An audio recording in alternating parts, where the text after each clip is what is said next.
Okay, well, first of all, happy holidays. Good to see everyone. I'd like to take this opportunity again one more time just to give some thanks out, and it starts with our senior class for everything that they've meant to our program, and really building the foundation, the expectations within our football family, everything that they've been through throughout their career here at Tennessee.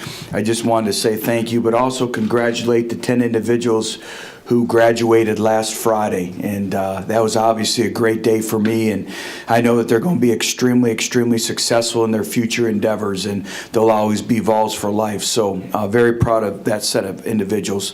While we're talking about graduation, I think it's very fitting we start with the topic of academics. Seeing that we just concluded a very, very productive semester, actually the second highest in fall GPA in the history of our football program. We had 40 individuals earn a 3.0 or above, and we have no individuals who are academically ineligible who didn't pass the required 9 hours. And again, it's all about the foundation of excellence in the standard within your football program. And you know, I think a lot of thanks goes to Joe Scoggin and the entire Thornton staff. You know, they're part of our football family, and that standard of excellence that we have throughout our entire athletic program, Joe and the Thornton staff are instrumental in that. So I want to also say thank you to them. I think it's also very appropriate at this time to thank the best fan base in America. And while other institutions are having attendance problems, we actually went up significantly in fan attendance this year, and I think that's a testament that there is only one Tennessee. In the passionate fan base that we have, our overall attendance was up around 6,000 per game, which is incredible, and I'd really like to thank our student body. I'm really proud of this. We are up over 31% in student body attendance, and that means the world to me, because everything is about our fans and our student body. So I want to say thank you. I'd also be remiss if I didn't bring up still the greatest accomplishment in Tennessee football, and that's the APR issue. And I still don't think that gets the recognition that it's deserved. It's really helped us in this recruiting class. It's a monumental feat. It's a tribute to everyone who helped us, our administration, again, Joe Scoggin, the entire Thornton staff, our coaches, our players, to be able to put that negative piece of recruiting aside. And I think you look at everything that's going on here, it's building a program with excellence. And I said it last year, a little over a year ago, is before you can win on the field, you have to win off the field. And we're starting to win off the field. We still have a long ways to go, but the APR issue and all the sacrifices and all the hard work that went into that, to making that a reality of that, is instrumental. And it's critical as we continue to move this football program forward. The next thing is I'll have some time over the holidays, and then once the recruiting season wraps up, I'll take time and I'll evaluate anything and everything in our football program. Everything is under further evaluation as we continue to move forward. There's 3 criteria that our coaching staff will take time over the holidays and address. Everyone that's part of our football organization, myself including, and we're going to break everything down into 3 things. Number 1 is, what things do we need to change? What do we need to change to improve and get better? The next thing is, what things do we need to adjust? How can we adjust and, again, continue to build the best college football program in America? And the third thing is, what things do we need to emphasize? So those are the 3 things, how we'll break things down: what we need to change, what we need to adjust, and what we need to emphasize. And those will be critical, as we all know, in moving forward. When I look back on this year, I thought we've taken some great strides, some monumental strides, but we're nowhere, obviously, where we need to be. Losing is not an option. It will not be tolerated here at Tennessee. But there's also steps in the process. And I've spoken about it the entire year, is we have to focus on the process. We're still going through that process. There are no quick fixes. And I think we all know that. And we're going to do things right, and great things will happen.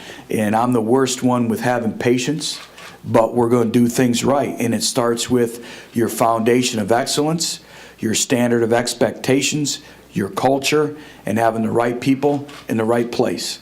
And when I look back, some of the things to improve on our deficiencies, where we have to continue to move this program forward, I think everyone sees it. First and foremost is our overall team speed.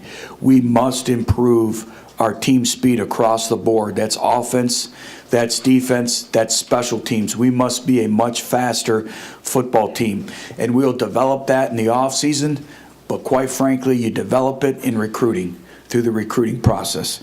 The next thing is our overall strength as a football team. Know where we need to be able to compete at an elite level in terms of our strength. And that's something that we addressed immediately following the Monday after the conclusion of the Kentucky game. We started our off-season strength and conditioning program. And there is no waiting around. Every single day is critical in the evolution of Team 118. So we had a team meeting, and we started that off-season conditioning program on Monday.